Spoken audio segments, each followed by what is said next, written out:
right over here, Dennis. I mean, just absolutely devastating. So it's not just right now, 6 miles an hour. I mean, some places going to see an eye wall and be in the eye for a long period of time. So let's look at that forecast with time here.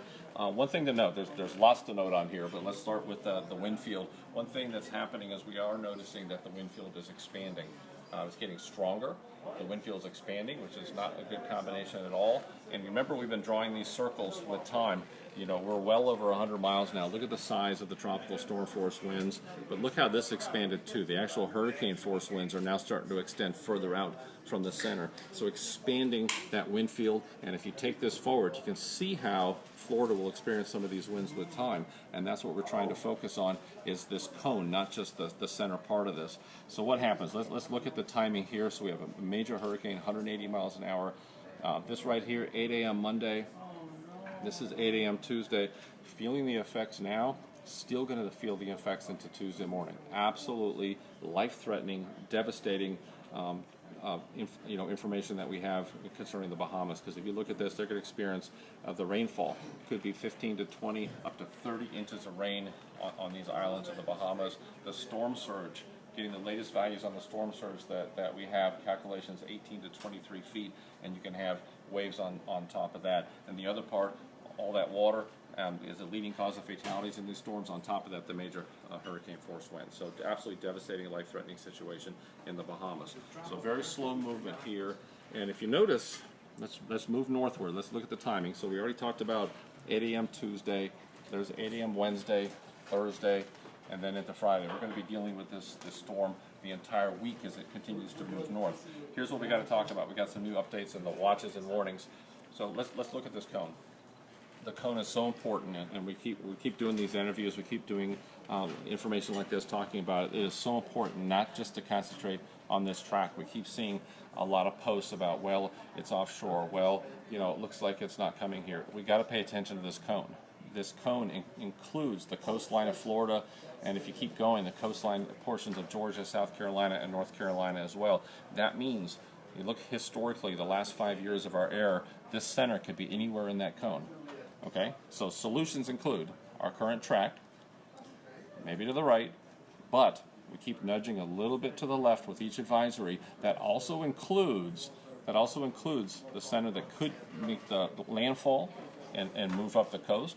It also includes this major hurricane also making landfall and traveling north inland. So big time effects. That's hurricane force winds, that storm surge, and we've updated. We got the latest information right here, Dennis. I'm going to read that off from the board to make sure that I get it right, because it's all new. Hurricane, we got a hurricane watch and a storm surge watch. That means hurricane force winds, storm surge could occur within 48 hours. We have it from north of Deerfield Beach to the Volusia-Brevard County line. I just want to make sure I get it right.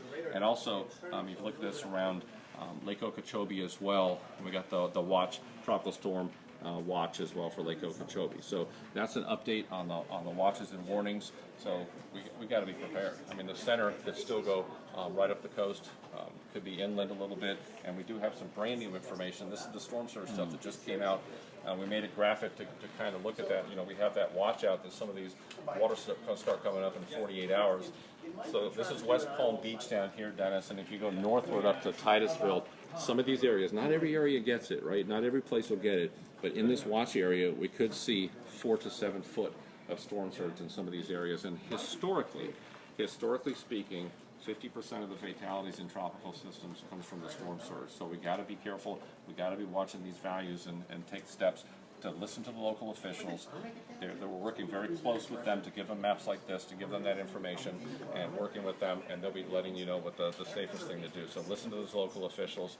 It can definitely save your life. So critical situation. And Dennis, I want to go to the rain real quick, because it's not just the values here, but I want to cover the uncertainty.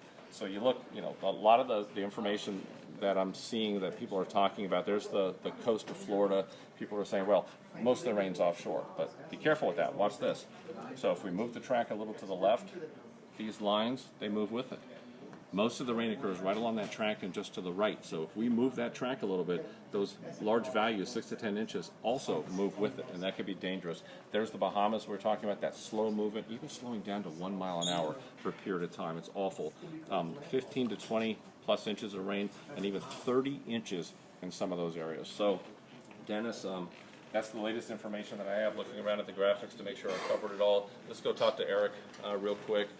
You know, it's all about getting information out. This is one way that we do it with these Facebook Lives. We have our website, hurricanes.gov. Use it. It gets all the latest information.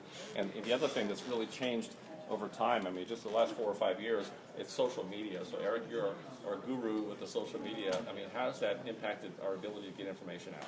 It's really impacted it significantly. We're able, just at a touch of a button, to get information out to millions of people immediately. We've been sending out messages constantly urging people to avoid the catastrophic storm surge, 18 to 23 feet.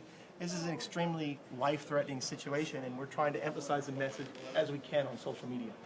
Yeah, so important. So different ways to get information. We've never been able to get information right to somebody's pocket on their phones, but remember, the best way to get information is probably multiple ways to get information, because you start losing cell phone towers, you start losing your power. Make sure you have multiple ways to get information, and sometimes, you know, I'm a ham radio operator. I mean, it gets back to that sometimes in these situations. So communication is everything. Eric, I can also see over your shoulder, I see the aircraft going through the center.